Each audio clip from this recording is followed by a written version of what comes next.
How's it going, everyone? In today's video, I'll show you on how you can calibrate flow rate in Anycubic Slicer. Now, it's going to be extremely simple because they have built-in calibration tools for Anycubic Slicer. First things first, you will just want to click on calibration. It's going to be at the top of your screen. In here, navigate through flow rate, and I suggest to use the YOLO recommended one because it's the easiest one right here. Now just click on the transfer, or it will automatically be put onto your plate. And from here, you could simply just go ahead and print this normally.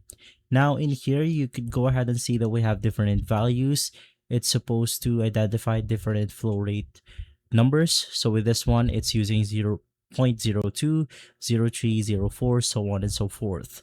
So you want to go ahead and analyze which one provides you with the best print results. And from there, after getting your number, you just want to navigate through the filament setting, scroll down, you have the flow ratio, and in here, you then want to use the best filament flow rate setting in here that go ahead and presented you with. Once again, you could just go ahead and print this out, know the best quality on this specific print, and from there, you should be good to go. If this video has been helpful, leave a like, subscribe, and follow us for more videos like this. Thanks for watching.